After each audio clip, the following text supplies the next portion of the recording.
প্রবাসের মাটিতে কঠোর পরিশ্রম করে টাকা পাঠাচ্ছেন দেশে স্ত্রী ও সন্তানের সুখে থাকার জন্য। আর সেই স্ত্রী পরকীয়া করে বেড়াচ্ছে বাংলাদেশের মাটিতে।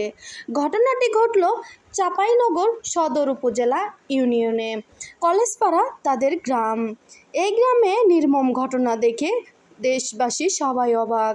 ছেলেটা ছিল হিন্দু, মেয়েটা ছিল মুসলমান। পাশাপাশি বাড়ি হওয়াতে ৩-৪ বছর ধরেই নাকি তাদের চলছে মনের লেনদেন। স্বামী প্রবাসে থাকায় এই সুযোগটা আরও কাজে লাগিয়ে ছেলেটা বারবার আসতো মেয়েটার কাছে। এদিকে শ্বশুরবাড়ির লোকজন ফলো করে তাদেরকে আটক করে ফেলে, আর আটক করার পরেই তাদের ডিভোর্স হয়ে যায়। প্রতি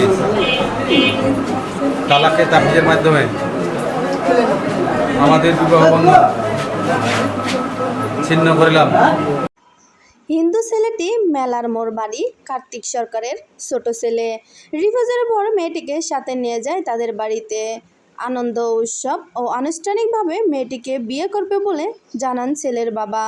ছেলে ভুল করেছে, তাতে কোনো সমস্যা নেই, মেয়েটিকে মেনে নিয়ে আনুষ্ঠানিকভাবে বিয়ে দেবে। ছেলের বাবা নিজে কথা দিয়ে ছেলের বাবা মেয়েটিকে নিয়ে চলে গেছে। এ কেমন আজব ঘটনা ঘটে গেল এবার। একের পর এক ঘটনা যেন ঘটতেই আছে। অনেক ভালোবেসে একটা সময় বিয়ে করেছিল এই ছেলে এই মেয়েটিকে।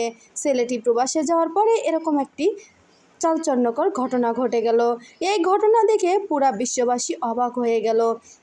আসলে ভালোবাসা কোনো জাত ধর্ম বোঝে না, ভালোবাসা টাকা পয়সা দেখে না। ভালোবাসা আসলে যে কী কারণে হয় এটা তা কেউই জানে না। কার কখন ভালো লাগে এটা সব মানুষেরই অজানা। এবার ছেলেটি মেয়েটিকে নিয়ে খুব হাসি খুশিভাবে মেয়েটির শ্বশুরবাড়ি থেকে বিদায় নিল। এদিকে শ্বশুরবাড়ির লোকজন কান্নায় ভেঙে পড়ল। ছেলেটি প্রবাস থেকে অনেক হতাশগ্রস্ত হলেন।